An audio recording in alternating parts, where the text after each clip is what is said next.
ఇంకో విషయం కూడా చెప్పదలుచుకున్నాం. షర్మిలమ్మ గారికి సంబంధించినంత వరకు 2.5 ఏళ్ళు పార్టీ అక్కడ నాకు తెలిసి 2.5 ఏళ్ళు తెలంగాణలో పెట్టినట్టున్నారు వైఎస్ఆర్ తెలంగాణ పార్టీని. సరే ఆ స్టేట్కి వెళ్ళారు, పార్టీ పెట్టారు. అప్పుడు చాలామంది అడిగారు మీ కామెంట్ ఏంది మీది ఇది అని. ఆమె she chose her path and అక్కడ ఏదైనా చేసినా we wish her all the best అని చెప్పాం. ఆమె ఏమైనా మంచి ఇదైతే మా వైఎస్ఆర్ కుటుంబ సభ్యురాలుగా జగన్మోహన్ రెడ్డి గారి చెల్లెలుగా సక్సెస్ అయితే హ్యాపీగానే ఫీల్ అవుతామన్నాం. సరే వాట్ ఎవర్ రీజన్స్ అది జర్నీ అయింది, సడన్గా కట్ అయింది.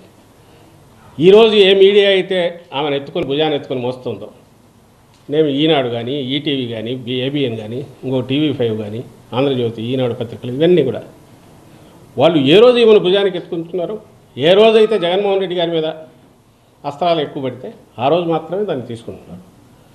తెలంగాణలోనే గమనించండి, ఆమె అంత చేస్తే జగన్మోహన్ రెడ్డి గారు అన్నవి మాత్రమే హైలైట్ చేస్తారు.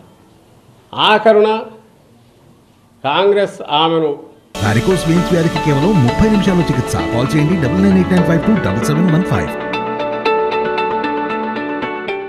పొత్తు పెట్టుకోమని కానీ నువ్వు పోటీ పెట్టొద్దని కానీ ఆమె వచ్చి రిక్వెస్ట్ చేసింది లేదు. కనీసం second rank third rank leaders అయినా ఆమెంతటా ఆమె స్వచ్ఛందంగా అనౌన్స్ చేసుకున్నారు. రిజల్ట్ వచ్చినాక అమ్మ నువ్వు చేసినందువల్ల మాకేదో ఇంత మేలు జరిగిందని ఎవరైనా థ్యాంక్స్ చెప్పారా? మరి ఆ సమయంలో ఎవరైనా ఈ పత్రిక ఈ మీడియా ఎవరైనా పాపం ఈమె ఇంత కష్టపడింది, తను ఎంతో కొంత డెంటింగ్ చేయగలిగిన దేనికి మన కాంగ్రెస్ పార్టీకి దాన్ని ప్రభావితం ఓట్లు కొన్ని చీల్చగలిగిన దీంట్లో ఉండి త్యాగం చేసిన నాయకురాలు కాంగ్రెస్ గుర్తించలేదు. వాళ్ళేమని రాశారా? అసలు తెలంగాణలో ఇర్రెలవెంట్ ఎందుకయింది ఈమె?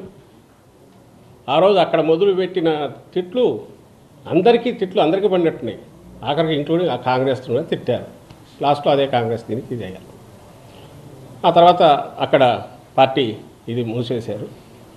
అక్కడ నుంచి ఇక్కడ తెలంగాణలో ఈమె నిజంగా కాంగ్రెస్ కోసం ఎందుకు తిరగలే? కాంగ్రెస్ పక్షాన టీఆర్ఎస్ నిరంకుశమైన దీన్ని ఇచ్చేయాలనుకున్నప్పుడు కాంగ్రెస్ పక్షాన్ని ఎందుకు తిరగలేదు?